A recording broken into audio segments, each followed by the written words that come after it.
My name is Geordy Murphy, and I'm the director of iMental Health Counseling, and I am also a registered provisional psychologist, and I work with individuals, couples, and teens. So we're going to talk about intellectual boundaries. You might be thinking, what the heck are intellectual boundaries? Same with me.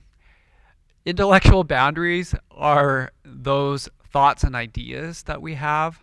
There are opinions, those things that we're passionate about. And many of us might think that, you know what, that person doesn't have a right to share their opinion. It's stupid. We want to shut it down um, because maybe it doesn't match our opinion or our beliefs. We actually see a lot of this on social media lately. So, intellectual boundaries are actually our ideas, our thoughts, our opinions about things. And so, we all have a right to share those things without being dismissed, ridiculed, made to feel like our opinions don't matter. So, intellectual boundaries is kind of when we're able to say, okay, these people are okay to share with, and maybe these people are not okay to share with. Where do we kind of cap this idea of sharing our opinion and our beliefs? So one of the areas that we see this constantly right now is in social media. We see this side for the vaccinated, and they're speaking out their opinions as to why everybody should be vaccinated. And then we have this other side where it's like, why would you think that? Safety of the vaccines, and all these different opinions. So we have two different sides that are completely us versus them. So we have people who are basically not really willing to have a conversation about it. And so we can see this all the time in regards to intellectual boundaries. When somebody posts something, they post their opinion, and all of a sudden they're flooded with a whole bunch of hatred or dismissal of that opinion, or the person trying to prove them wrong. So instead of actually listening to that person's opinion, they're actually interjecting and saying, well, actually, your opinion is wrong.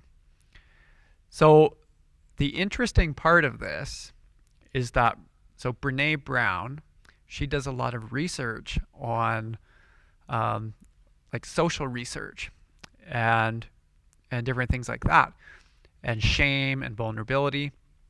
And she says that our culture is actually turning into kind of an us versus them culture. So she says this, and I think it was about 2013-ish, where she talks about an us versus them mentality. And basically what it does is it creates a lack of dialogue, which is actually the opposite as to what we want when it comes to having an opinion and being able to be our authentic selves. So intellectual boundaries is actually where we can be free to express ourselves and free to share our opinion without any kind of shame. It's actually our ability to be vulnerable. So when we share something, we can actually share, and we have somebody to listen to us.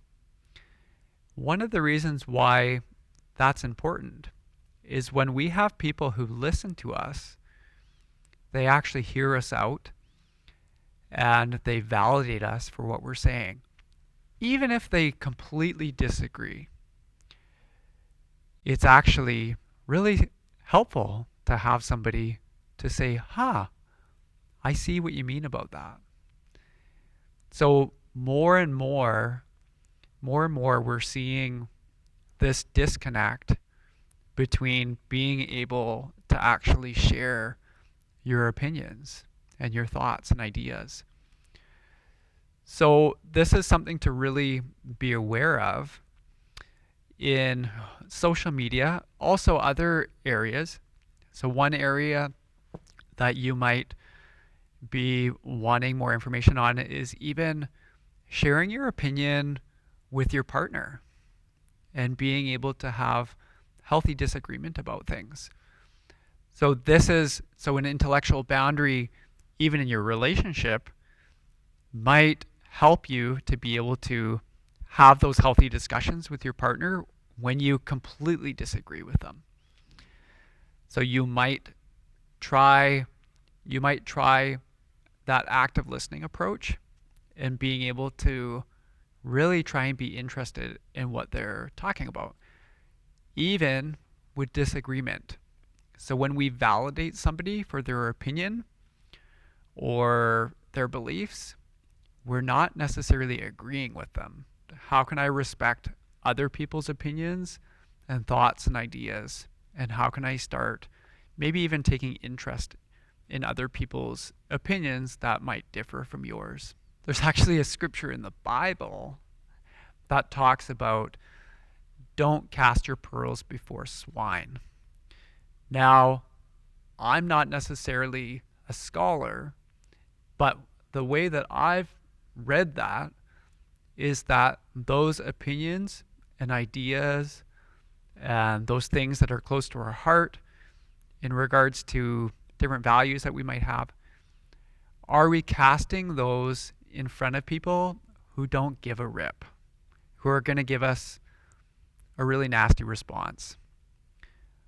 I like this passage because it reminds me that there's going to be certain people that I'm going to share my thoughts with who are going to accept it and validate and listen. And then there's other people who I'm going to set a boundary and say, you know what? I don't think I can share this stuff with you because it's not fruitful to my life.